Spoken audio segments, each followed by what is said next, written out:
चलो तो motional EMF वाला जो फॉर्मूला था वो मैं जल्दी से एक बार और करा के और फिर उसी जैसे एक और फॉर्मूला डेराइव करवाऊंगा, ठीक है।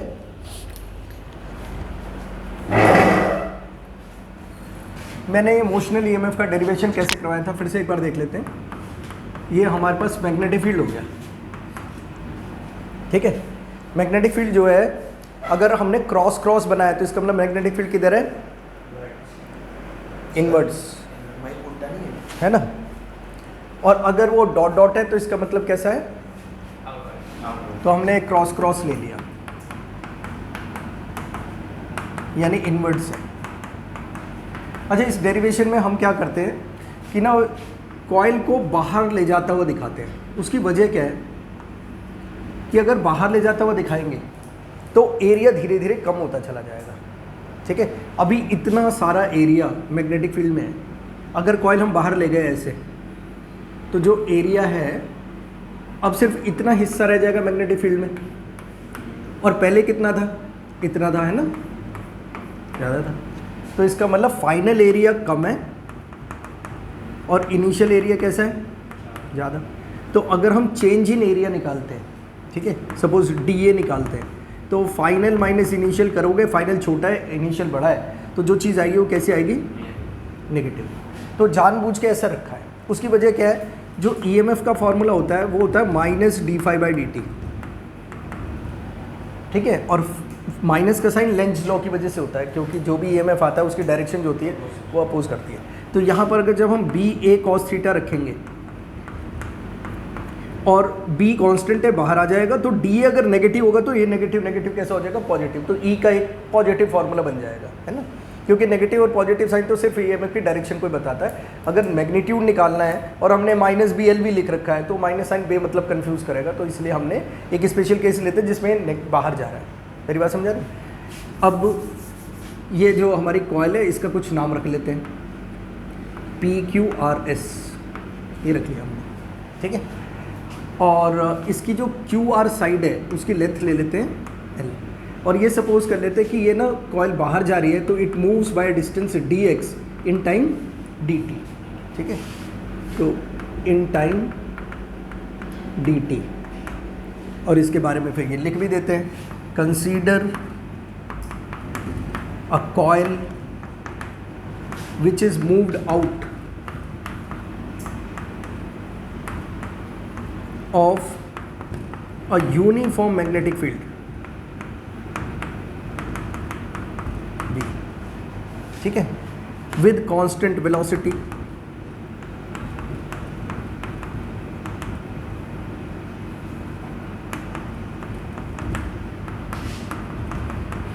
V, if coil moves by distance dx in time dt, तो v कितना हो जाएगा, dx/dt, ठीक है। और जो चेंज इन एरिया है, पहले मैंने डेल्टा x लिखवा दिया था, तो आप dx लिख लो, कोई दिक्कत नहीं उसमें, है ना। तो चेंज इन एरिया कितना आ जाएगा, तो जैसे मैंने कहा कि फाइनल एरिया छोटा है इनिशियल एरिया बड़ा है, तो फाइनल एरिया माइनस का आएगा, तो मैं उसको लिख रहा हूँ DA इक्वल टू, देखो ये जो चीज़ है, ये जितना ये बाहर आया है वो कितना हिस्सा है dx, और ये एरिया L है, तो ये एरिया है L dx जो चेंज आया है, लेकिन क्योंकि फाइनल माइनस इनिशियल नेगेटिव आएगा तो DA को लिखेंगे -L dx। आजा बेटा, -L dx, यहाँ आ जाओ आगे, ये बैठ जाओ, इजी से आगे यहाँ जाओ, ठीक है ना। अब हमारे पास जो ईएमएफ है उसका फॉर्मूला है हमारे पास -d∅dt। अब इसमें मैंने फाई को रख दिया BA cos थीटा लिख रहा है मुझे, क्योंकि हमारी कॉइल ऐसे है तो इसका एरिया वेक्टर हम अंदर की तरफ ले सकते हैं प्लेन के परपेंडिकुलर, और मैग्नेटिक फील्ड भी अंदर है, तो दोनों के बीच में एंगल कितना हो गया, 0। तो यहाँ पर cos 0 डिग्री आ गया अपॉन dt, cos 0 1 हो गया, और B यूनिफॉर्म है, कांस्टेंट है, तो B बाहर आ गया। तो आ गया हमारे पास E equal to D, B को बाहर ले लेता हूँ मैं, D A by D T, और डी ए कितना निकाला हमने, माइनस एल डी एक्स। ठीक है, शीट चाहिए, शीट वहाँ से ले लो बेटे। नहीं ऐसे मत करो, वहाँ से ले लो, ब्लू कलर का वो पड़ा है ना, उसके अंदर शीट्स होगी, वो ले लो।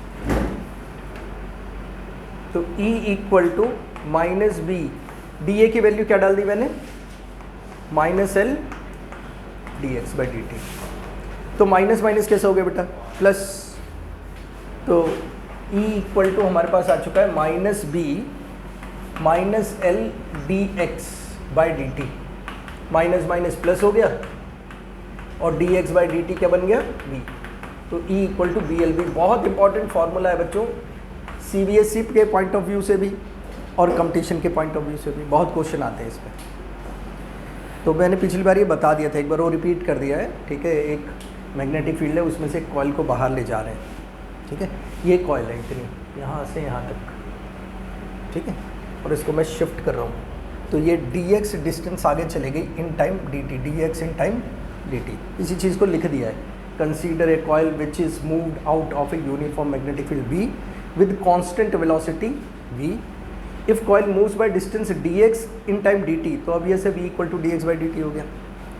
अब नाउ चेंज इन एरिया, तो कितना एरिया जो पहले था मैग्नेटिक फील्ड में अब नहीं है, इतना एरिया बाहर आ गया, कॉइल शिफ्ट हो गई इतनी, यही एरिया यहाँ पर है ना, और ये डिस्टेंस dx है, ये l है, तो ऑब्वियस है रेक्टेंगल का area length into breadth l dx हो गया, क्योंकि पहले इतना एरिया फील्ड में था और बाहर निकलने के बाद एरिया सिर्फ इतना रह गया है ना, तो फाइनल एरिया छोटा है, इनिशियल एरिया बड़ा है, तो फाइनल माइनस इनिशियल जो होगा वो नेगेटिव आएगा। तो ये एल डी एक्स को मैंने क्या लिखा है, minus change in area D A. ठीक, E equal to minus D five by D T, B को लिख दिया बी ए कॉस थीटा, तुम्हें पता लग गया थीटा जीरो क्यों है। ठीक है, कॉस जीरो वन हो गया, और बी कॉन्स्टेंट है तो बाहर आ गया, D A by D T बच गया, डी ए की वैल्यू डाल दी minus L D X, minus minus plus हो गया, D X by D T के बन गया बी। जल्दी से कर लो, फिर इसी का एक और फॉर्मूला करा रहा हूँ। कुछ बहुत काम की चीज़ें करते हैं आज, इसीलिए मैंने जो है ना, मैंने अब बच्चे नहीं भी आए तो मैंने कहा कि टॉपिक बड़े इंपॉर्टेंट है, ये लटके रह जाएंगे, ख़त्म करना है इसको। ठीक है, आज ये कोशिश करेंगे चैप्टर का मैक्सिमम पोर्शन ख़त्म करना है।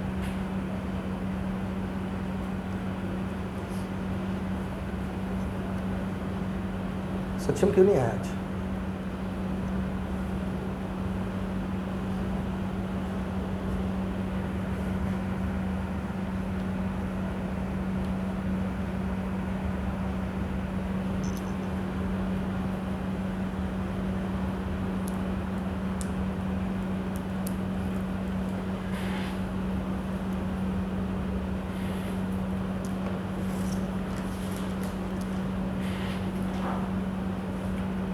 आप तो इसे मत लिखो, आप तो सीधा वो पोर्शन लिख लो, बिकॉज आपको तो फॉर्मूला ही चाहिए ना, इसीलिए ऐसी प्रिपरेशन का है।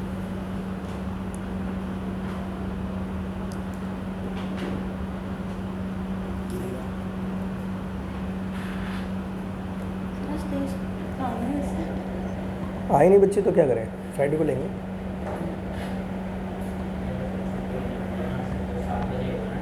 हाँ, क्लास में होगा।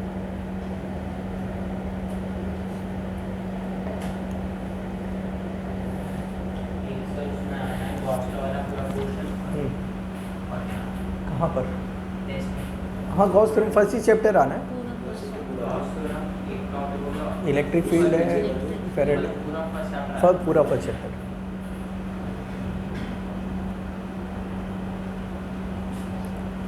जैसे जो क्लास टेस्ट हो रहे हैं ना, तो अगर जैसे अभी बच्चा कह रहा है कि भाई मेरे को वहाँ फाइनेंस में जब मैंने पेपर में लिखा तो मेरे से गलतियाँ हुई, अगर तुम्हें सुधारना है तो यहाँ के क्लास टेस्ट में अपनी परफॉर्मेंस सुधारो, तो वहाँ अपने आप सुधर जाएगी। क्लास टेस्ट को सीरियसली लो। अगर यहाँ पर तुमने मतलब ऐसे मत सोचो कि यार ठीक है ये तो क्लास में हो रहा है, वी विल इम्प्रूव, हो जाएगा, वो जो हो जाएगा वाला एटीट्यूड है ना, दैट इज़ नॉट करेक्ट है ना।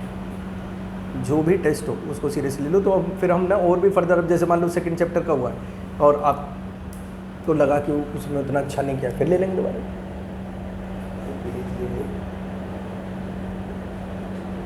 क्या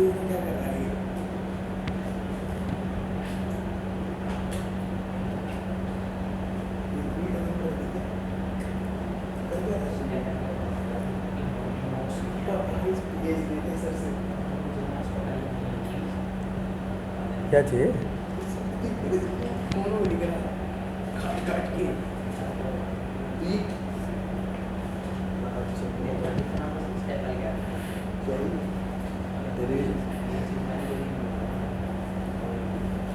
पापा ने पिछले क्लास में मेरी तबीयत खराब थी ना, तो पापा ने कहा था टेस्ट मत मिस करियो, सर को बोल दियो कि नेक्स्ट क्लास में लिखो। हाँ करिए नेक्स्ट वन।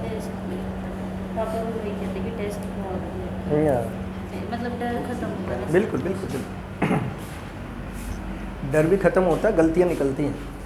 आप मतलब ये समझ लो कि कितने भी अच्छे बच्चे हों जिन्होंने बहुत अच्छी प्रिपरेशन कर रखी हो, ठीक है, जब टेस्ट होता है तो दे मेक मिस्टेक्स। तो फिर एक बार जब आप करते हो टेस्ट और गलतियाँ निकलती हैं तो देन इम्प्रूवमेंट स्टार्ट्स। ठीक है, हो गया बच्चों, ये समझ आ गई बात। तो इसी में मैंने बतलाया था कि फॉर्मूला हमें क्या सजेस्ट कर रहा है। तो फॉर्मूला ये सजेस्ट कर रहा है कि अगर हमारे पास एक मैग्नेटिक फील्ड है और जो फॉर्मूला आया है वो फॉर्मूला सिर्फ BLV आया है ना, तो बोर्ड में कई बार इस बात पे क्वेश्चन आ चुका लेटली, और पहले कॉम्पिटिशन्स में आते थे घुमा फिरा के इसी चीज़ को पूछते थे कि भाई एक वायर है और L लेंथ की है, क्योंकि फेराडे ने बोला था when ever magnetic flux linked with A coil changes and EMF is induced, तो उसने कॉइल वर्ड बोला और फ्लक्स वर्ड बोला। अब जो हमारा फॉर्मूला आया है वो है BLV, और ये सजेस्ट कर रहा है कि इसका मतलब हमारे पास कोई कॉइल ना हो। ये जो L है वो तो उस कॉइल की ये साइड है ना, ये वाली, ये साइड थी ना वो QR साइड, QR साइड की लेंथ L थी। तो इसमें जब हम फार्मूला बना है तो इसमें ना तो फ्लक्स आ रहा है और ना ही इसमें कोई एरिया आ रहा है। इसका मतलब ये है कि अगर पूरी कॉइल को मिटा दें, सिर्फ L साइड, ये L लेंथ की एक वायर ले लें, इसको ही हम मैग्नेटिक फील्ड में V वेलोसिटी से मूव करें तो इसमें EMF आ जाएगा। तो फिर क्वेश्चन उठता है कि भाई इसमें EMF क्यों आ रहा है। तो मैंने पिछली बार इसका रीज़न बतलाया था कि इसमें इलेक्ट्रॉन्स होते हैं, और जब ये तार को हम मूव करते हैं एक्चुअली, तो इस इलेक्ट्रॉन्स को भी आगे इस मजबूरी में जाना पड़ता है।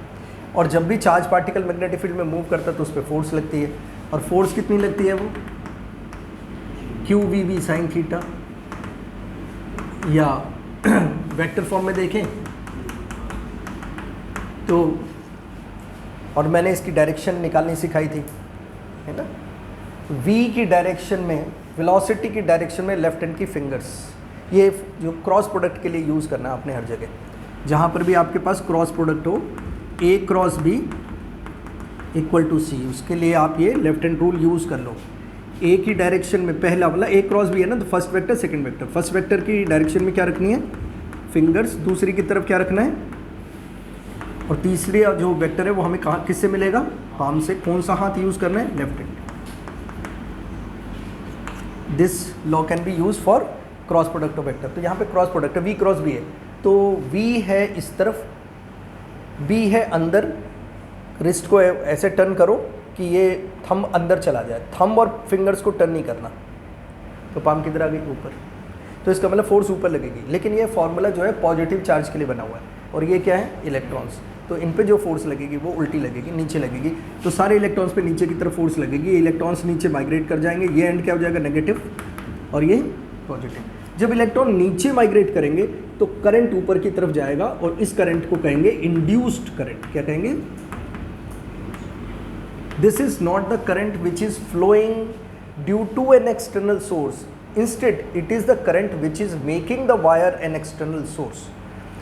ये इसका एक एंड नेगेटिव और पॉजिटिव बना रहा है। देखो ये करंट पॉजिटिव से नेगेटिव नहीं जा रहा है, ये किधर से किधर जा रहा है, नेगेटिव से positive. The reason is this is the current which is making the battery, it is not the current which is flowing due to the battery. आगे बात समझ, इंड्यूस करंट हमेशा उल्टी डायरेक्शन में जाएगा, नेगेटिव से पॉजिटिव जाएगा। ये चीज़ हमने कर ली थी इनफैक्ट, है ना। तो आज जो मैं कराने जा रहा हूँ इसी का एक एक्सटेंशन है। वो आता है कि अगर हम एक वायर को रोटेट करें मैग्नेटिक फील्ड में, ठीक है, जैसे ये हमारी वायर होगी, ठीक है। अगर वायर को सीधा ले जाएं तो फॉर्मूला हो गया BLV।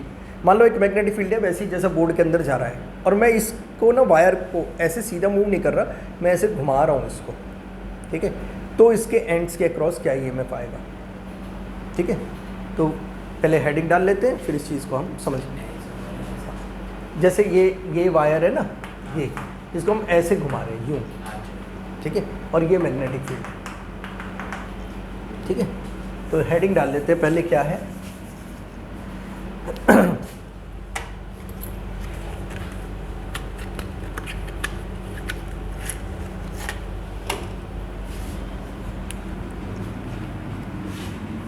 EMF induced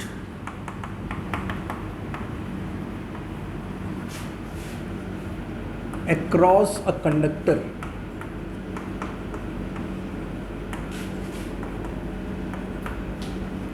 rotating in magnetic field.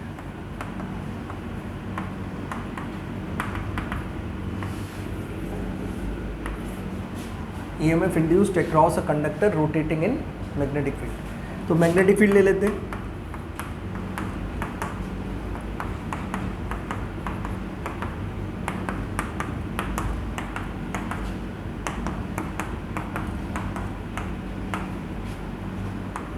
तो ये है हमारी वायर।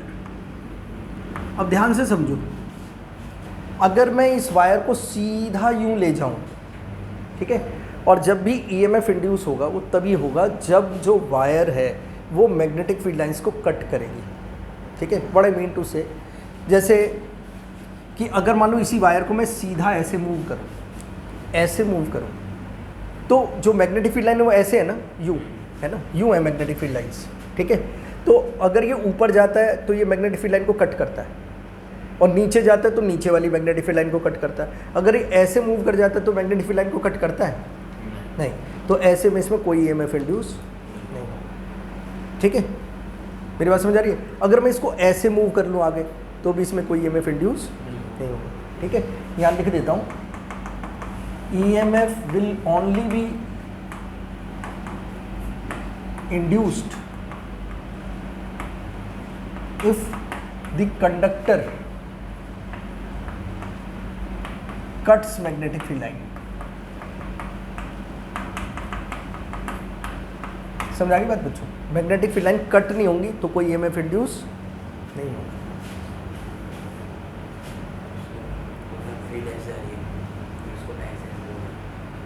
नहीं, कट करना चाहिए। इसी को ऐसे घुमा लो, कुछ नहीं होगा।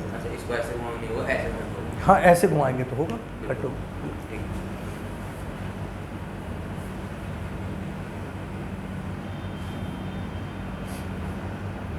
इसी पे ऑब्जेक्टिव क्वेश्चन बनते रहते हैं।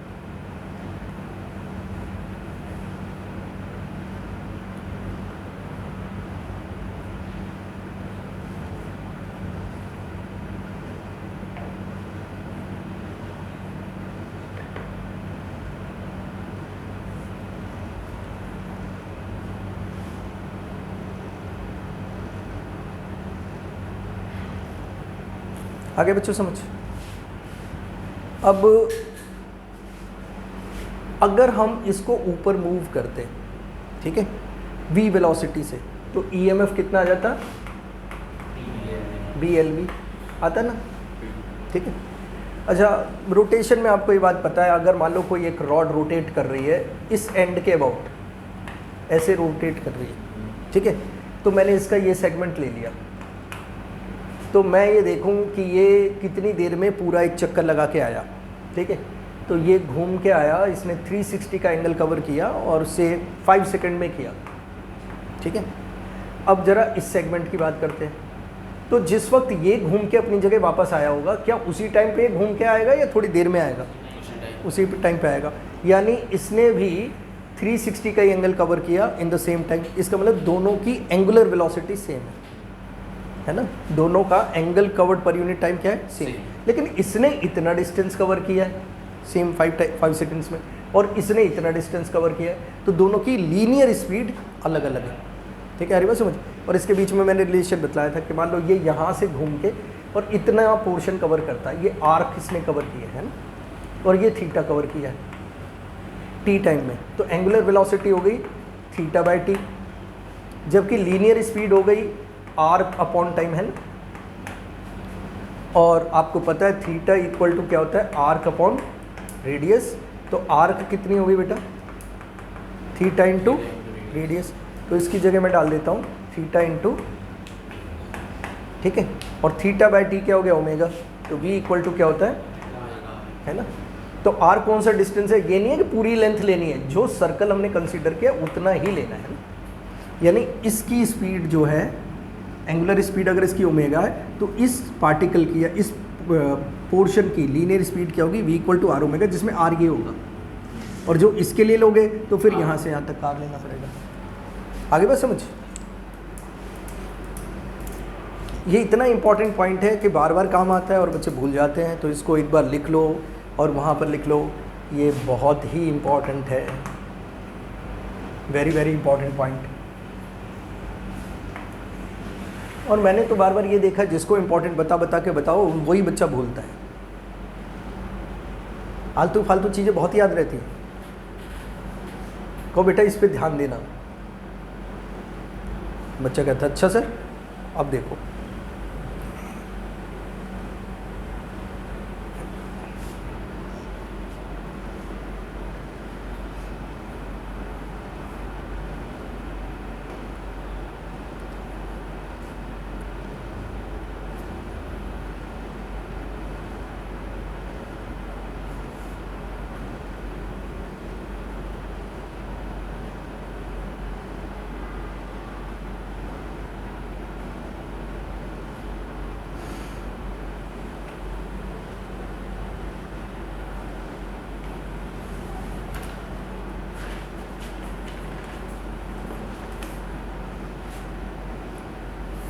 इसी दिन कीर्ति को बुलाओ, देखें उस बच्ची क्या कर रही है। कौन सा पेपर देंगे? नहीं नहीं कोई बात नहीं, मिलती है तो कहना सर बुला रहे थे। तो बोला तो पता नहीं सर वो कहती है अभी डिप्रेस सा फील कर रही हूँ यार। कोई बात नहीं। सब वो ना वो वाला एग्जाम की कुछ नहीं है, मुझे फाइटर वाला कुछ एग्जाम होता है ना, उसे कहना एक बार मिले, हो सकता है मैं उसको बेटर गाइड कर दूँ, उसमें सब प्रॉब्लम। हो गया, ठीक है बच्चों, हो गया। अब व्हाट आई सेड कि अगर ये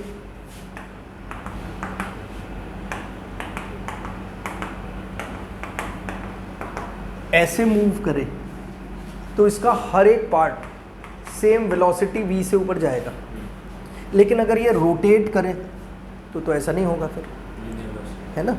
तो इस पॉइंट की वेलोसिटी तो ज़ीरो ही हो जाएगी, और अगर इसकी लेंथ है l तो इसकी वेलोसिटी हो जाएगी v equal to L omega.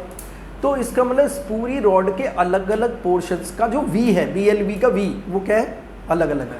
And that v is changing linearly from 0 to L omega. इसी रॉड के सबसे जो ये सेंटर वाला पार्ट है उसकी वेलोसिटी कितनी है, 0, और इसकी वेलोसिटी कितनी है, एल ओमेगा। तो velocity of parts is changing from 0 to L omega. तो वैसे तो मैं इसका डेरिवेशन प्रॉपर कराऊंगा ही, लेकिन आप ऐसे कर सकते हो कि आपका जो ईएमएफ का फॉर्मूला है वो क्या है, बी एल वी, लेकिन v इज़ नॉट कॉन्स्टेंट, तो is changing from 0 to L omega. तो can we take the average of it. भाई वेलोसिटी कांस्टेंट नहीं है, it is changing from 0 to L omega, तो should we take the average, ठीक है। जो चीज़ very करी उसका एवरेज ले लो।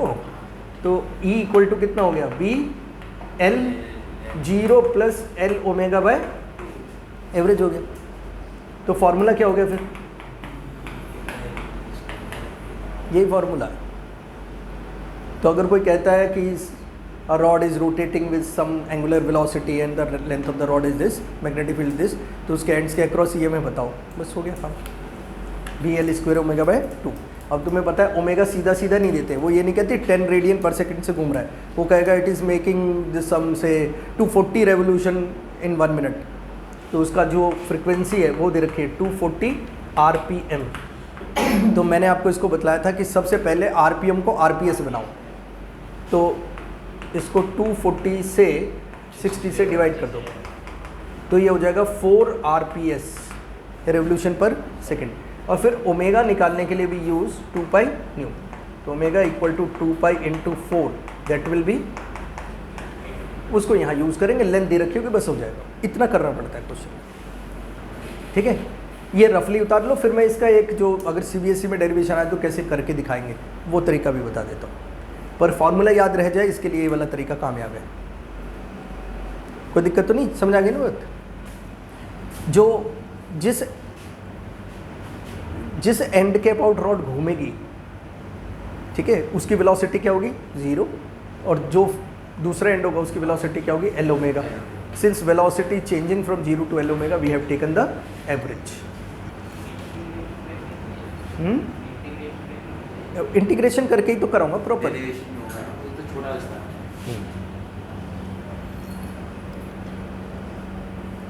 मान लो न्यूमेरिकल आ गया, तुम फॉर्मूला भूल रहे हो, तो फिर आपको इंटीग्रेशन ना करना पड़े। या जैसे ये बच्चे कंपटीशन के, तो इनको डेरिवेशन का क्या काम है, तो बस फॉर्मूला निकल आए किसी तरीके से।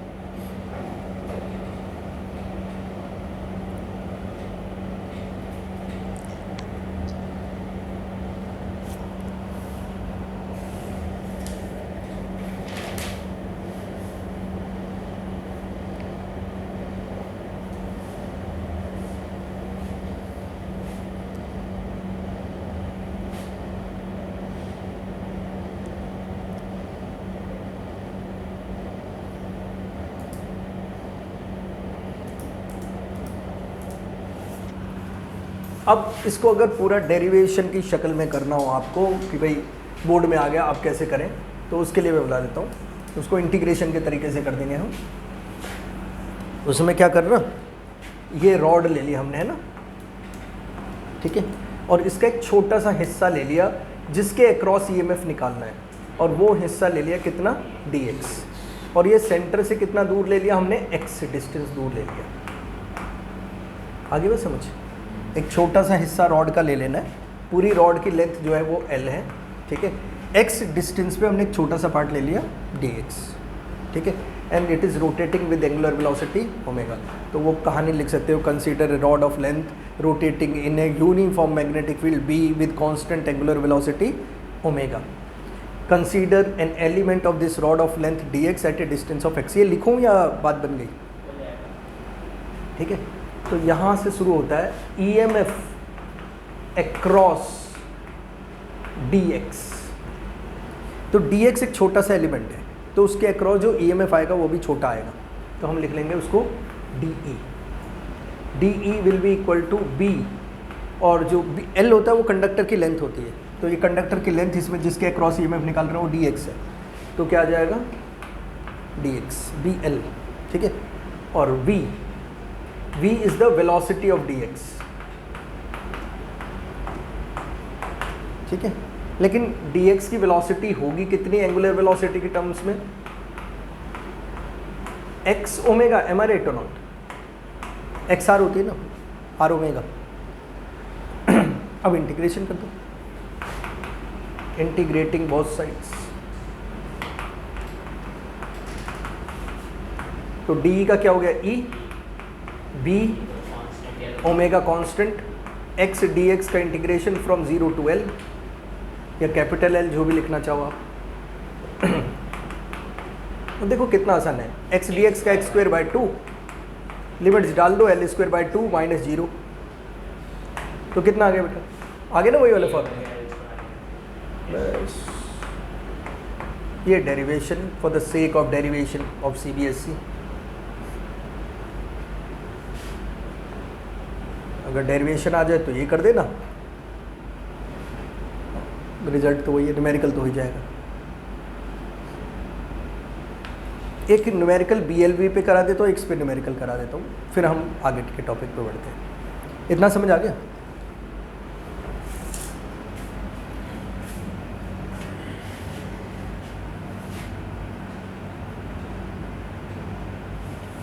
ठीक है।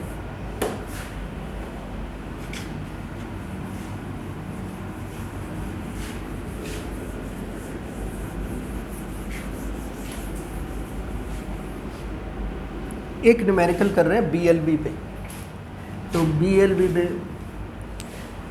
एक ट्रेन का न्यूमेरिकल बनता है, एक प्लेन का न्यूमेरिकल बनता है, तो what do you like to have, train और plane?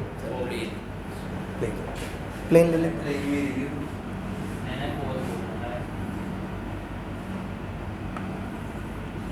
Late us take plane.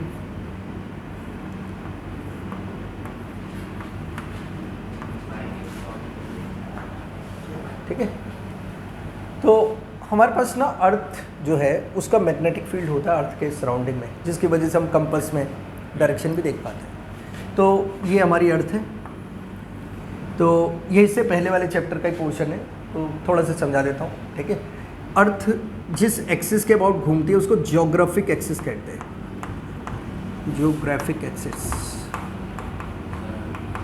अच्छा, ये नॉर्थ है, ये साउथ है, एक्चुअल डायरेक्शन। अगर हम कंपास से देखते हैं तो क्या जो एक्चुअल ज्योग्राफिक नॉर्थ है वही हमें पता लगता है या उससे थोड़ा अलग पता लगता है? हल्का क्योंकि जो अर्थ का मैग्नेटिक फील्ड है वो इस एक्सिस के अलाउंग नहीं है, वो थोड़ा सा अलग है। ठीक है, तो मैग्नेटिक एक्सिस थोड़ा अलग है, करीब 22 डिग्री के आसपास का फ़र्क है। ठीक है, अरे मैं समझ, तो ये हमारा मैग्नेटिक एक्सिस है, तो ये है मैग्नेटिक एक्सिस।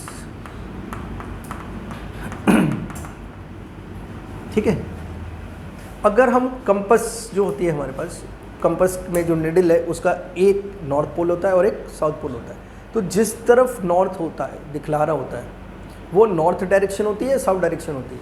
मैग्नेटिक साउथ और अर्थ का नॉर्थ, अर्थ का नॉर्थ होता है, मैग्नेटिक साउथ। ठीक है, अगर मान लो मेरे पास एक निडल है जिसको मैंने मैग्नेट से रब करके मैग्नेट बना दिया है, एक आयरन की निडल है, सुई निडल जैसी होती है, उसको किसी मैग्नेट से रब कर दिया, वो मैग्नेटिक हो गई, और मैंने उसको थ्रेड से लटका दिया ऐसे ऐसे। ठीक है, और क्योंकि मैग्नेटिक हो चुकी है तो नॉर्थ साउथ डायरेक्शन में रुकेगी, तो ये नॉर्थ डायरेक्शन है और ये साउथ डायरेक्शन है। सपोज ये इसका पॉइंटेड एंड है, ये है निडल। ठीक है, तो ये मैग्नेटिक निडल का नॉर्थ पोल है या साउथ पोल है? इस तरफ नॉर्थ है और इस तरफ साउथ है, तो हमारी जो मैग्नेटिक ये निडल रुकी है, तो नॉर्थ की तरफ रुकने वाला जो एंड है वो नॉर्थ पोल है या साउथ पोल है?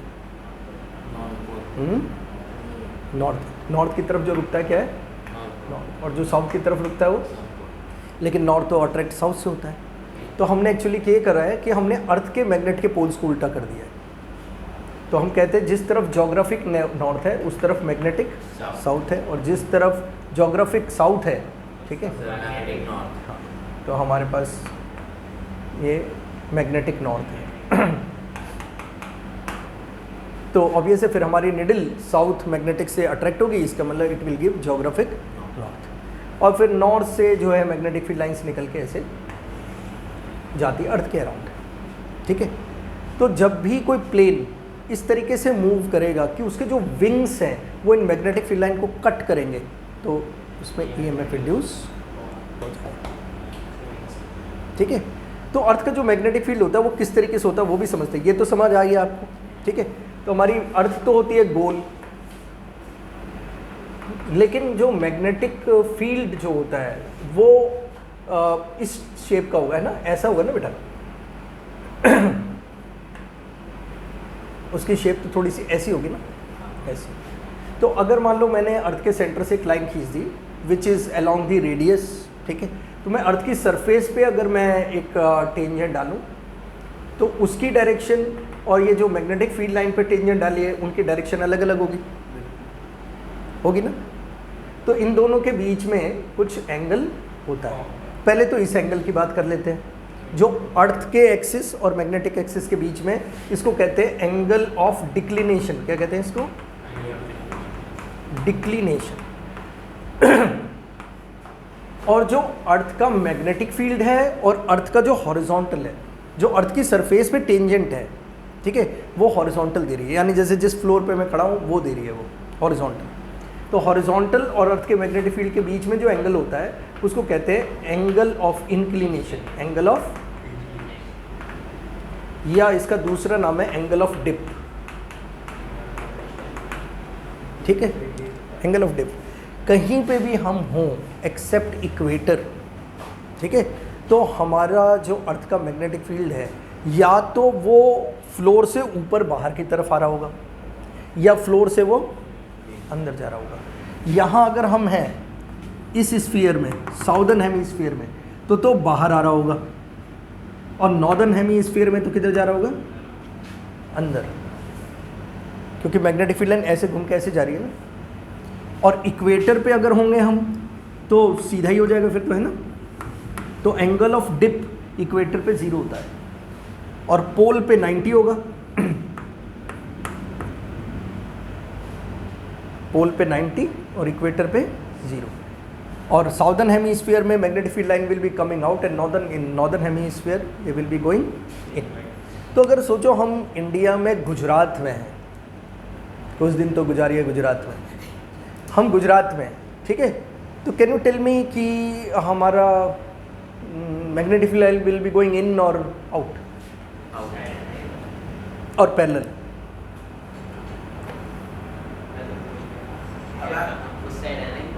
वेस्ट साइड में ऊपर किधर है इंडिया, है किधर? नॉर्दर्न हेमीस्फीयर में, साउदर्न हेमीस्फीयर में, या नीचे की तरफ, या इक्वेटर पे? इक्वेटर से तो ऊपर है, इक्वेटर से तो ऊपर होता है। कुछ पता है जिंदगी में? हाँ भाई मिली, कहाँ इंडिया? इक्वेटर पे, अबव इक्वेटर इन नॉर्दर्न और south. Tropic of cancer India में ज़्यादा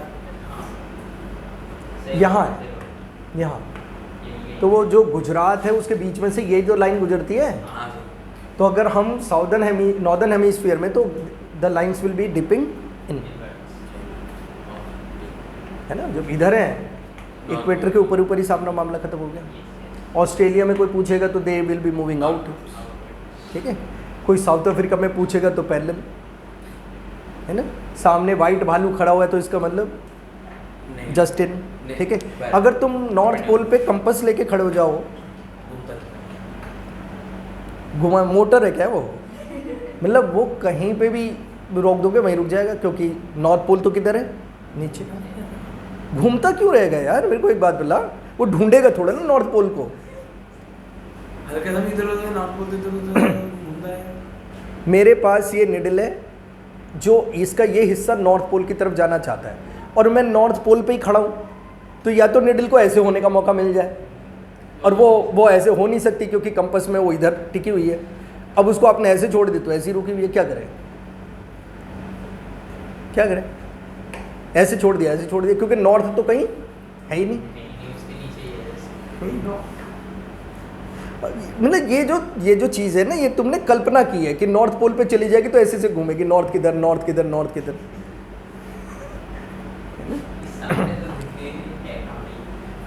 वो अरे साई-फाई पिक्चर देख देख के ना, उसके अंदर वो कंपास ले गया, वो गोल गोल घूम रहा है, वो वाला चक्कर है। अरे वो फिल्म में दिखाया भाई तेरे को। अगर ऐसी कोई कंडीशन है इसमें हो सकती ऐसे कैसे होगा? कंडीशन हो सकती है? नहीं, कोई कंडीशन नहीं हो सकती। अगर मैं वैल्यू को ऐसे घुमाता हूं तो वो एक अलग चीज़ तो हो है। जाएगी ना। हाँ, अब मैं किसी ऐसी जगह चला जाऊँ, कोई बच्चा मैग्नेट लेके मेरे तरफ चारों तरफ घूम रहा हो, एक डिफरेंट केस, मतलब वो उस प्लेस की स्पेसिफिकेशन तो नहीं बना। ठीक है, समझ आ गई बात?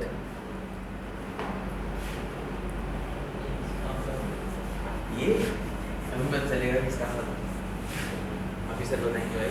अब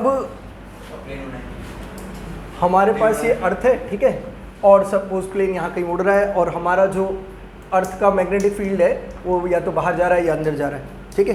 तो ऐसे जा रहा है मैग्नेटिक फील्ड, तो इसके दो कंपोनेंट हो जाएंगे, ऐसे और ऐसे, और ये एंगल डेल्टा है, तो ये बी है, तो ये क्या हो जाएगा, बी कॉस, और ये क्या हो जाएगा, B sign.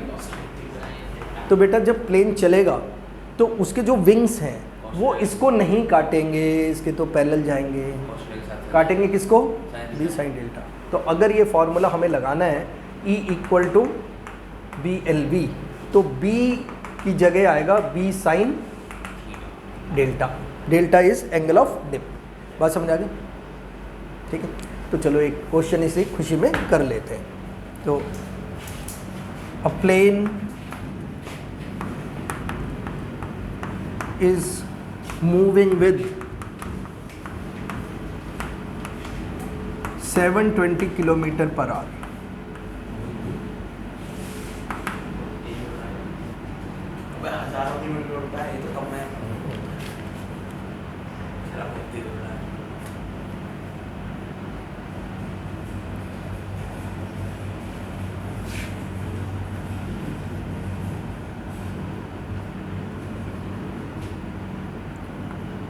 the Earth's magnetic field at the place is 5 Gauss and angle of dip is 30 degree. Wingspan is 20 meter. Find EMF induced between the two ends of wing.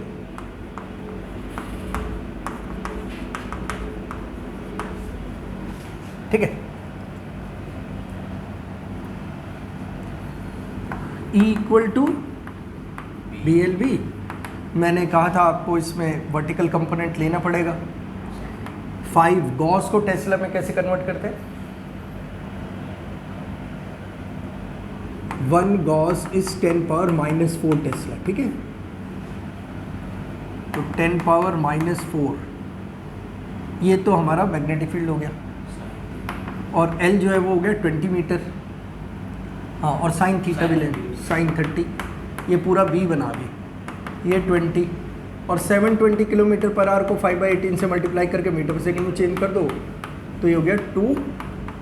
That's it, this is the calculation. तो E equal to 5, मैं 10⁻4 नहीं लिख रहा हूँ, पहले sign 31/2 लिख देता हूँ. 20 इंटू 200 इंटू 10⁻⁻4. 2 से काट दिया इसको 10, इसकी 3 जीरो से 10⁻⁻4 खत्म हो गया, -1 बच गया बस. 0.5. अच्छा 10 आ रहा है, 1 वोल्ट ये आ गया. अच्छा अच्छा,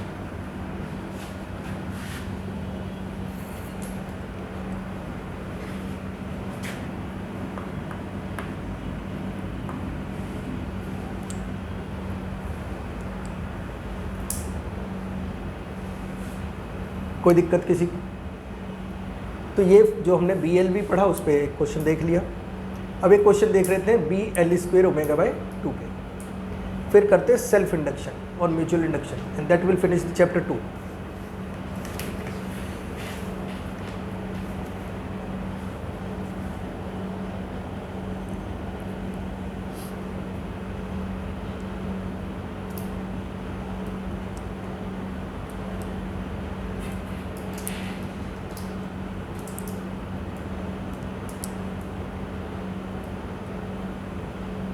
क्या हो गया बेटा?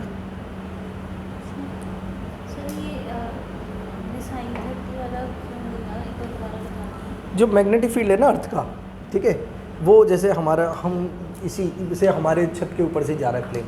ठीक है, तो मैग्नेटिक फील्ड जो है ना यहाँ पर, ये तो ऐसे होगा या ऐसे होगा. अब ये मैग्नेटिक फील्ड ऐसे है, ठीक है, तो इसके 2 कंपोनेंट हो गए, एक तो ऐसे और एक ऐसे. ये वर्टिकल कंपोनेंट है. अब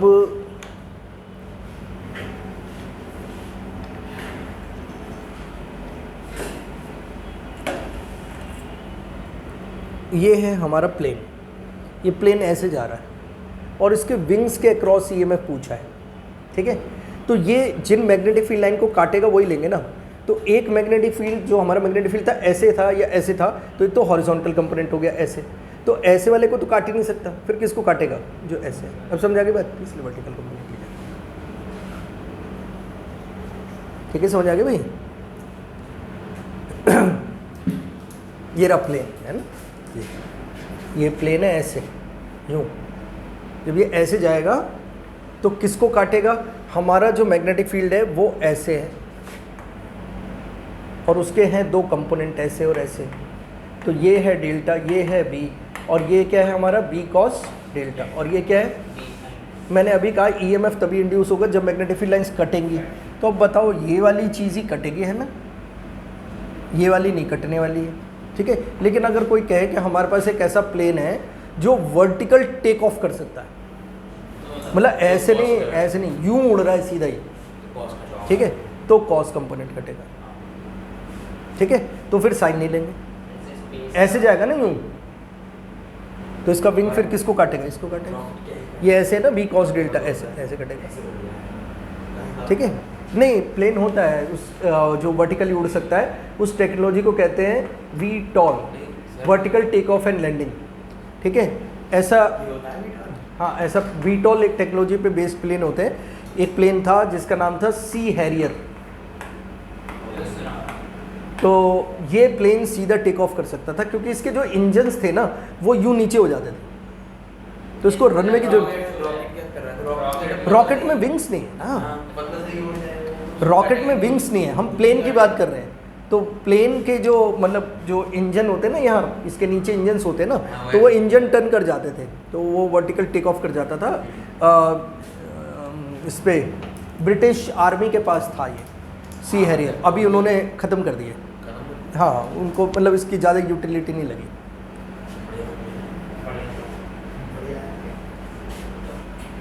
जैसे वो भी थे, क्या कहते हैं जिनको, होवरक्राफ्ट्स। तो होवरक्राफ्ट जो होता है वो ज़मीन पे भी चलता है, पानी पे भी चलता है। हाँ हाँ, होवरक्राफ्ट होता है भाई, तो मोबाइल में देखना होवरक्राफ्ट। वो मोबाइल में देख तो सही, होवरक्राफ्ट आप कर ले। एक दिन और करके खरीदना, ये मानो वो भी ब्रिटिश आर्मी का ही था। बहुत सारे मतलब एक साथ बहुत सारे उनको इधर से उधर शिफ्ट करने के लिए ट्रुप्स को ना वो यूज़ होता था hovercraft.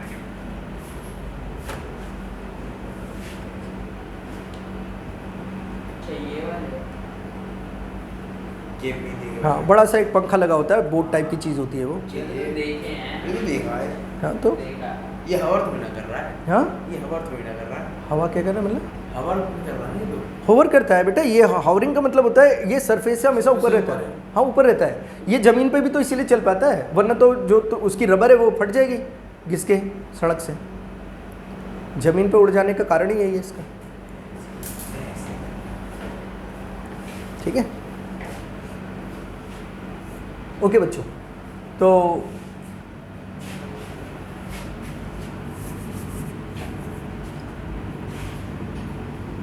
Then comes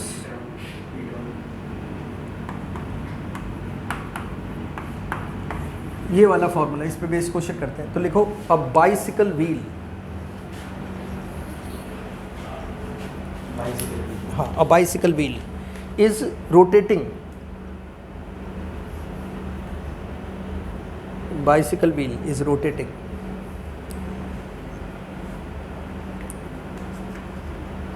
in a horizontal plane. Bicycle wheel is rotating in a horizontal plane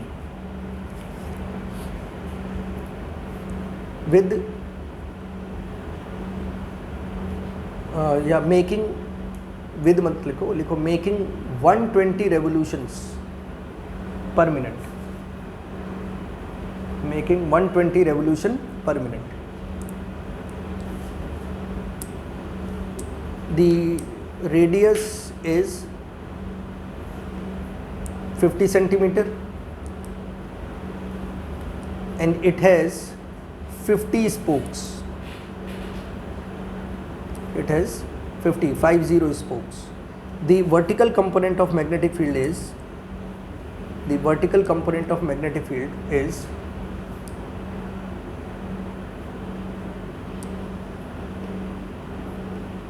2 Gauss. Find EMF induced between the center. Find EMF induced between the center and the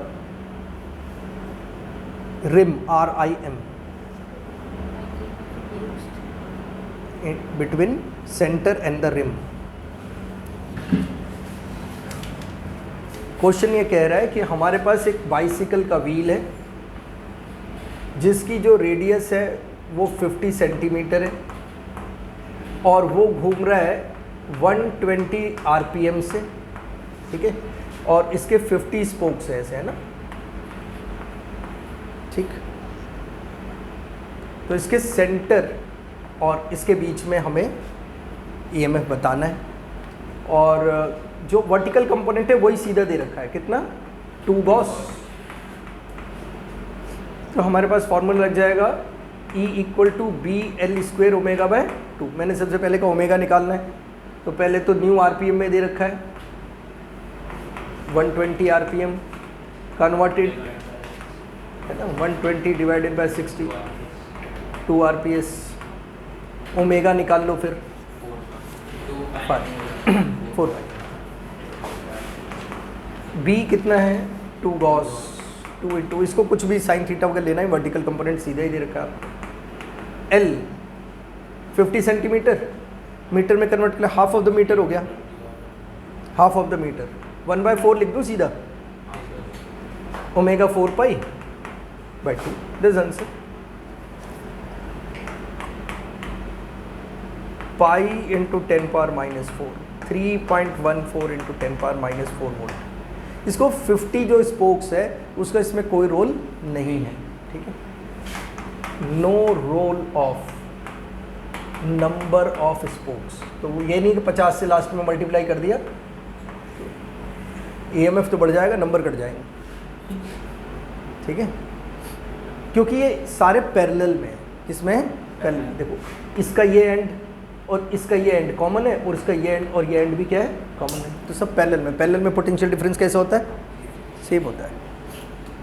तो एक में अगर इतना आया 3.14 into 10 power -4, सब में इतना ही आएगा। Everybody got it? तो 2 फॉर्मूला सीखे, दोनों का इस्तेमाल भी सीख लिए।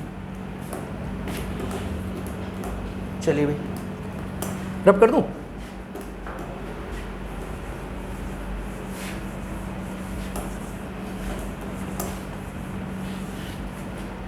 आज थोड़ा सा ध्यान लेते हैं सेल्फ इंडक्शन और म्यूचुअल इंडक्शन पे।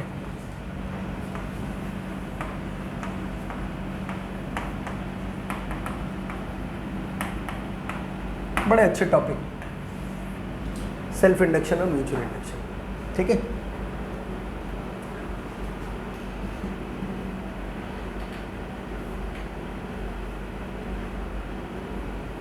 हमें पता है कि भाई फैराडे कहता है कि किसी भी कॉइल से रिलेटेड फ्लक्स चेंज होगा तो उसमें ईएमएफ इंड्यूस होगा, और लेंज लॉ कहता है कि जो भी ईएमएफ आएगा, इंड्यूस करंट आएगा, वो अपने कॉज को अपोज करेगा। ये 2 बातें।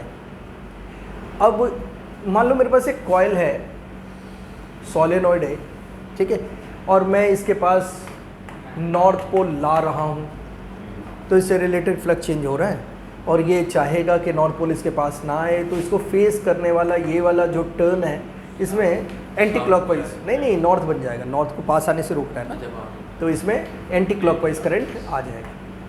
ये बात है, ठीक है। अब हम क्या करते हैं, एक सोलेनॉइड लेते हैं और उसमें एक टाइम वेरिंग करंट पास करते हैं, ठीक है। एक हमने बैटरी लगा दी, ठीक है, एक स्विच लगा दिया, ठीक है। अब मैंने स्विच को किया ऑन, ठीक है, तो इसमें करंट जाएगा। और मान लो इस कॉइल की कोई रेजिस्टेंस है, वैसे हम मानते हैं आइडियली जो कॉइल होती है उसकी रेजिस्टेंस नेग्लिजिबल होती है, 0 होती है, पर मान लिया इसकी रेजिस्टेंस है 2 ओम और ये 10 वोल्ट की बैटरी है। तो जब स्विच ऑन करोगे तो टोटल जो करंट जाएगा V = IR से, तो वो होगा 10I × 2, तो I will be equal to 10/2, यानी 5 वोल्ट करंट जाता, सॉरी 5 एम्पियर करंट जाएगा, जो इनिशियली कितना था? 0। तो इसका मतलब इस कॉइल में current has increased from 0 to 5।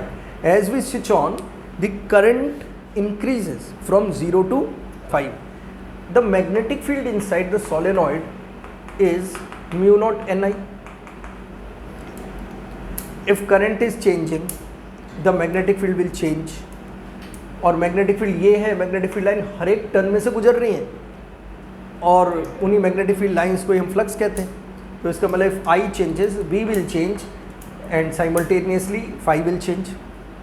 तो जब हम स्विच ऑन करते हैं तो इस कॉइल से रिलेटेड फ्लक्स चेंज होता है, और जब भी किसी कॉइल से रिलेटेड फ्लक्स चेंज होता है तो वो उसमें EMF आता है, और जो EMF आता है वो अपने कॉज को अपोज करता है। तो मज़ेदार बात क्या है, हम एक EMF लगा रहे हैं और एक EMF इसमें इंड्यूस हो रहा है, और उस EMF को अपोज करना है किसको? जो इसमें से करंट जा रहा है, नहीं बढ़ रहा है। जाने से उसे कोई प्रॉब्लम नहीं है, जाने से प्रॉब्लम होती है रेजिस्टेंस को, ठीक है, इसको बढ़ने से प्रॉब्लम है, ठीक है। ये बिल्कुल सच्चे दोस्त की तरह है। दोस्त को तुमसे कोई प्रॉब्लम नहीं है, तुम्हारे बढ़ने से प्रॉब्लम है। तुमसे कोई प्रॉब्लम नहीं है, इवन तुम्हारे घटने से भी प्रॉब्लम है। अगर तुम्हारा दोस्त मुसीबत में हो तो definitely you will go and help, लेकिन वो अगर तुमसे आगे जाएगा then there is also a problem. हाँ ठीक है ना, वो कहता है भाई उसी लेवल में रहे जिसमें तू था, ना आगे जा ना पीछे जा। तो इसमें से अगर करंट बढ़ रहा है तो इसमें this coil has a problem. जैसे मान लो मैंने स्विच ऑन किया और करंट 0 से 5 हो गया, इसमें जब 5 हो गया और 5 ही रहता है तो देयर इज़ नो प्रॉब्लम। जब 0 से 5 हो रहा था then there was problem, because उस वक्त फ्लक्स चेंज हो रहा था, और जब तक फ्लक्स चेंज होता है तब ईएमएफ आता है। फ्लक्स जब चेंज नहीं हो रहा तो नहीं आ रहा। जब इसमें करंट 5 फिक्स हो गया तो बी फिक्स हो गया, बी फिक्स हो गया, 5 भी कांस्टेंट हो गया, 5 कांस्टेंट हो गया, तो देयर इज नो ईएमएफ। ठीक है। और अगर आपने स्विच ऑफ कर दिया तो current is decreasing from 5 to 0, and इस कॉइल को ये बात पसंद नहीं है कि करंट जो है चेंज हो 5 से 0, then it will again change. अब इससे मान लो क्या फ़र्क पड़ेगा, मैं इसमें ना एक बल्ब लगा देता हूँ तो देखिए उसमें क्या फ़र्क आएगा। ठीक है। तो मान लो मेरे पास एक रजिस्टेंस है वही 2 ओम की, और मेरे पास एक बल्ब है, मैंने बल्ब लगा दिया छोटा सा और बैटरी लगा दिया, ऐसे स्विच लगा दिया। ठीक है। अगर मैं यहाँ स्विच ऑन करूँगा तो रजिस्टेंस को कोई प्रॉब्लम नहीं है, करंट 0 से 5 हो, मेरे पास समझे, उसको बढ़ने से कोई प्रॉब्लम नहीं है। बस वो तो कहता है कि मैं करंट को थोड़ा कम रखूँगा, है ना। अगर मान लो रेजिस्टेंस 2 की जगह 1 हो जाए तो करंट और ज़्यादा चला जाएगा, 2 से बढ़ा के हम 4 कर दें तो करंट और कम हो जाएगा। तो जितनी ज़्यादा रेजिस्टेंस उतना कम करंट। तो इसको बस करंट को कम ज़्यादा करना है कि मैं अगर रेजिस्टेंस ज़्यादा है तो total current in the circuit will be decrease. ठीक है। लेकिन इसको करंट के बढ़ने से कोई प्रॉब्लम नहीं है। स्विच ऑन करोगे तो बल्ब जल जाएगा, स्विच ऑफ करोगे तो बल्ब बुझ जाएगा। Now coming to this, switch on करो, ठीक है, तो ये करंट को बढ़ने नहीं देना चाहता, तो करंट के बढ़ने को ये कहेगा नहीं भाई मत बढ़, इसके अंदर एक ईएमएफ आ जाएगा जो करंट की ग्रोथ को रोकेगा, तो करंट बढ़ नहीं पाएगा फिर। अब मान लो करंट बढ़ना बंद हो गया, 0 से 5 जा रहा था, जब 0 से 2 हुआ इसने रोका और वो 2 पे रुक गया, तो रुक गया तो फिर ये फिर ख़त्म कर देगा इसको। तो बढ़ने से प्रॉब्लम है ना, जैसे अगर 2 हो गया तो फिर सेल्फ इंड्यूस्ड ईएमएफ ख़त्म, फिर वो 2 से 3 जाने की कोशिश करेगा, फिर प्रॉब्लम। तो इसका मतलब ये अल्टीमेटली 0 से 5 तो जाने ही देगा, क्योंकि अगर बीच में रुक जाता है तो भी ये अपोज करना बंद कर देगा, क्योंकि कांस्टेंट नहीं चाहता ही। तो 0 से 5 तो जाएगा, लेकिन जिस तरीके से मैं 0 से 5 एकदम से हो गया था, तो इसमें 0 से 5 एकदम से नहीं होगा, it will take some time. तो ये ग्रोथ को डिले कर देता है। तो मान लो किसी को आपकी ग्रोथ से प्रॉब्लम है, आपसे प्रॉब्लम नहीं है, तो आपकी ग्रोथ को क्या कर देगा, डिले कर देगा। ठीक है, आ रही बात समझ। अब जब कुछ काम करने जा रहे हो और कुछ पड़ोसी हैं, कुछ दोस्त हैं जो कि थोड़े से जेलस हैं, अरे यार आज क्यों जा रहा है, आज तो यार वो गदर 2 लगी हुई है, ठीक है, कल देख, कल चल रही हो, ठीक है, असलियत में उसको तुम्हारा काम थोड़ा सा पसंद नहीं है ना। क्लियर है। तो वो क्या कर देगा, थोड़ी डिले करवा देगा। आपका रिजॉल्व पक्का है नहीं भाई हमें तो ये करना ही है, तो you will do it, but it will take some time. ठीक है। और मैं आपको अपना प्रैक्टिकल इसमें अनुभव बतलाऊंगा ज़िंदगी का, कि दोस्त जो होते हैं, ठीक है, वो जब भी, जैसे मैं कहता हूँ, कोई भी आपका दोस्ती का रिलेशन है, कोई और रिलेशन है, कैसा भी रिलेशन है, पीपल फॉल इन लव, मैं कहता हूँ don't fall in love, rise in love. ठीक है, मेरी बात समझाइए। मेरे कहने का मतलब है, आप अगर 2 दोस्त हैं, 2 पार्टनर्स हैं, तो do something to grow in the fields. ये नहीं है कि भाई चलो यार 2 दोस्त हो गए तो क्या एक दिन वो कह रहा है फिल्म देखने चलते हैं, एक दिन कहता है वो मॉल पे चलते हैं, एक दिन यार कैफ़े चलते हैं, तो दोनों मिलके एक दूसरे का टाइम किल कर रहे हैं। और आपने बहुत देखा होगा कि दोस्त मिलते हैं और कहते हैं कि चलो यार आज हम साथ में पढ़ाई करेंगे, और कभी नहीं करते। 2 लोग अगर दोस्तों ने घर पे कहा कि भाई पढ़ेंगे, रात को आ गए, वो एक साथ बैठे हैं, बिलीव मी वो नहीं पढ़ेंगे, वो अकेले ज़्यादा बेटर पढ़ सकते। कभी दोस्त लोग 4 लोग ये महफिल जमा के पढ़ने का कोई, हाँ ऑनलाइन पढ़ लेते हैं। ऑनलाइन मतलब ऑनलाइन सारा कुछ बैठ के सब हाँ ना, कोई बात नहीं। वैसे मेरे कहने का मतलब है अगर वालों को तुम्हें कोई डाउट हो गया, तुमने किसी से पूछ लिया, या तुम दो दोस्त हो एक ही रूम में भी हो लेकिन अपने अलग अलग कोने में बैठ के पढ़ रहे हो, बीच बीच में से पूछ लिया, दैट इज़ ओके। लेकिन ये जनरली ऐसा नहीं हो पाएगा। अगर आप दोस्त हो तो थोड़ी देर बाद गप्पे शुरू हो जाएंगे पढ़ाई में। तो दैट इज़ इट। तो ये क्या करता है बेसिकली, ठंड लग रही है, बंद कर दूँ? ठीक है। तो अगर हम स्विच ऑन करेंगे तो ग्रोथ होगा करंट की, लेकिन ये ग्रोथ को क्या कर देगा, स्लो डाउन। तो इसीलिए बल्ब धीरे धीरे ब्राइटनेस पे पहुंचेगा, यानी ये ब्राइटनेस धीरे धीरे बढ़ेगी। और जब आप स्विच ऑफ कर दोगे तो भी एकदम से नहीं बुझेगा। तो आपने बहुत सारे कंप्यूटर्स में, टीवी में देखा होगा, बंद कर देते हैं लेकिन लाइट थोड़ी देर में बुझती है। वो पीछे पीछे उसमें कॉइल लगी हुई है, या उसमें एक पीछे कैपेसिटर लगा हुआ है। कैपेसिटर और inductors always delay the growth and decay of currents. बात समझ आ गई बच्चों? क्लियर? तो ये समझ आ गया। तो इस फिनोमेना को कहते हैं सेल्फ इंडक्शन।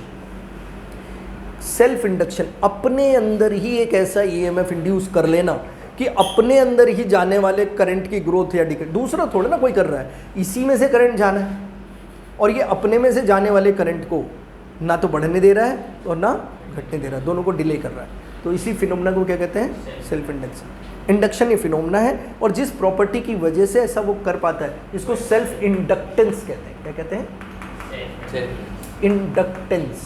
ये प्रॉपर्टी है और ये फिनोमेना है। ये चीज़ क्या है, प्रॉपर्टी, और ये चीज़ क्या है, फिनोमेना। ये फर्क है। समझ आ गई मेरी बात या नहीं? और म्यूचुअल में दूसरा हो गया कि अगर मैं ग्रोथ कर रहा हूँ, मेरा पड़ोसी मुझे तंग कर रहा है, तो ये म्यूचुअल इंडक्शन है। ये क्या है, म्यूचुअल। ठीक है। आपके घर में मारुति थी, आप अगले दिन बड़ी गाड़ी ले आए, ठीक है, तो वो कह रहा है यार ये तो अच्छी बात नहीं, ठीक है। तो ये वाली चीज़ क्या है, म्यूचुअल इंडक्शन, और ये बहुत होता है।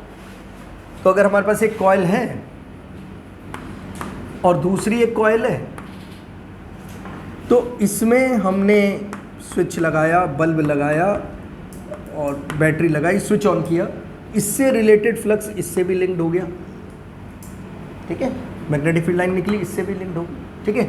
अब इसमें भी हमने एक बल्ब लगा दिया, ठीक है। तो फ्लक्स इसका है लिंक्ड किससे, इससे। तो हमने इसका स्विच ऑन किया तो इससे रिलेटेड फ्लक्स बढ़ रहा है, और ये उसको क्या करेगा, अपोज करेगा, ठीक है।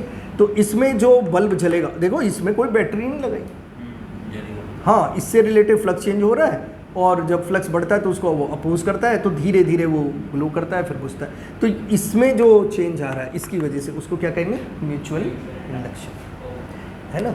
तो ट्रांसफार्मर हमारे पास एक डिवाइस है, वो इसी पे बेस्ड है कि एक कॉइल के पास दूसरी कॉइल, जैसे ट्रांसफार्मर में होता है, हम उसको 220 वोल्ट देते हैं और वो हमें 6 वोल्ट बना के दे देता है, वोल्टेज कम कर देता है, जबकि दोनों में आपस में कोई लिंकेज नहीं होती, दो कॉइल होते हैं, म्यूचुअल इंडक्शन पे काम करते हैं, ठीक है। तो वो क्या है, ट्रांसफार्मर। मेरी बात समझ आ गई? सेल्फ इंडक्शन का डेरिवेशन करवा रहा हूँ, फिर नेक्स्ट क्लास में आगे बढ़ेंगे। समझ आ गई बात? ये चैप्टर ऑलमोस्ट खत्म हो गया हमारे पास। इस चैप्टर का एक टॉपिक जो था, मैंने कहा था एसी जनरेटर, उसमें मैंने ये कॉइल घुमा के आपको डेरिवेशन करा दिया था ना, NBA ओमेगा। ये नहीं करा है, चल कोई नहीं, करा देंगे। पहले टेस्ट, ठीक है। हाँ वीडियो दे देना ये, हाँ हाँ, it don't fall in the life, वो वाला पार्ट दे देना।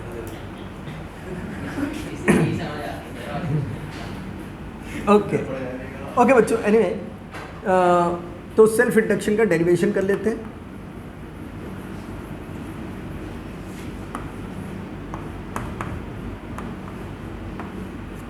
तो स्विच ऑन स्विच ऑफ करने से इससे रिलेटेड फ्लक्स क्या होगा, चेंज होगा, ठीक है। तो मैं निकाल रहा हूँ magnetic field inside the coil, या सोलेनॉइड भी कह सकते हैं, ठीक है। तो मैग्नेटिक फील्ड कितना है बेटा, B म्यू नॉट NI, यही है ना, ठीक है। अब ये ध्यान देना जो मैं कर रहा हूँ, flux linked with 1 turn, 1 turn off coil.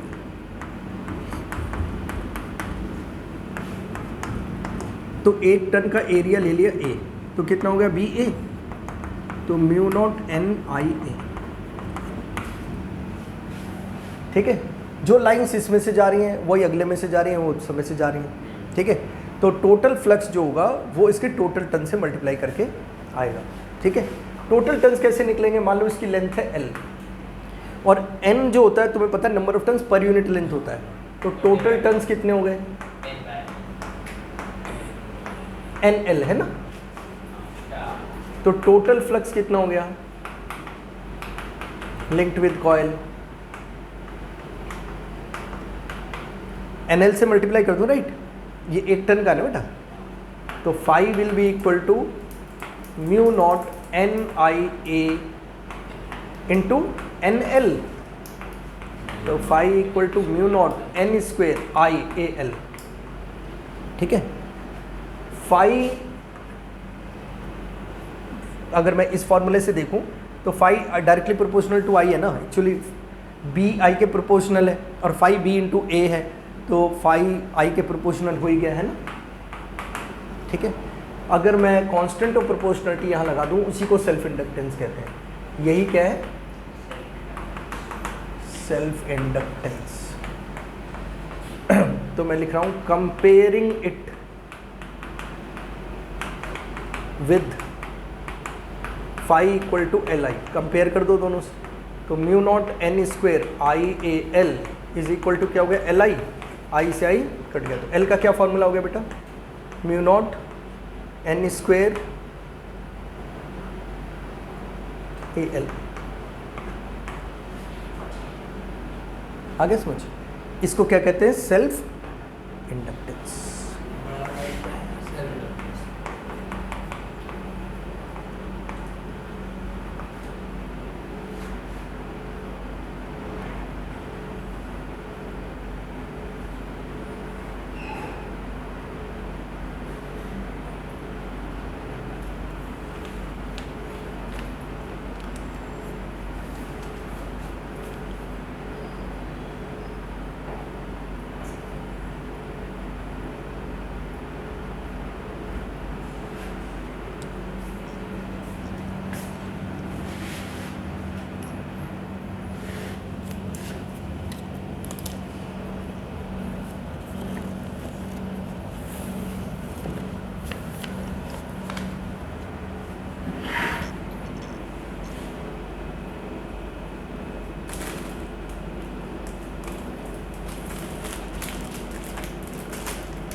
बच्चों समझ आ गया,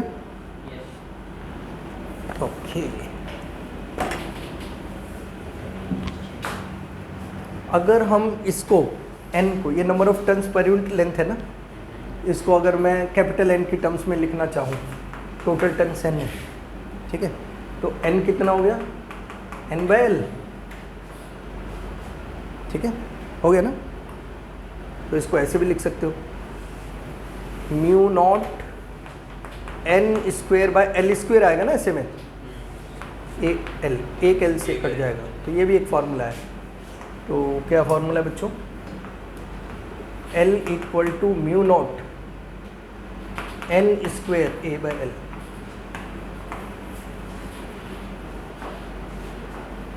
तो तुमने कार्टून देखा था ऑसवर्ल्ड वाला, ऑक्टोपस वाला। ऑक्टोपस वाला, उसमें आज तुम्हारा मेमोरी टेस्ट है, ठीक है। तो उसके अंदर एक पेंगुइन था, हाँ। उसका दोस्त था वो ऑक्टोपस वाले का, तो उसका नाम क्या था? हेनरी। इसका SI यूनिट क्या है? हेनरी। SI यूनिट क्या बच्चों? हेनरी। ऑसवर्ल्ड वाला पेंगुइन। उसको नहीं समझ में आएगा। तो गदर 2 देखने वाला बंदा है यार। वो छोटा भी देखना है। उसके लिए वही गदर 2 है। हर बड़ी बेकार पिक्चर है।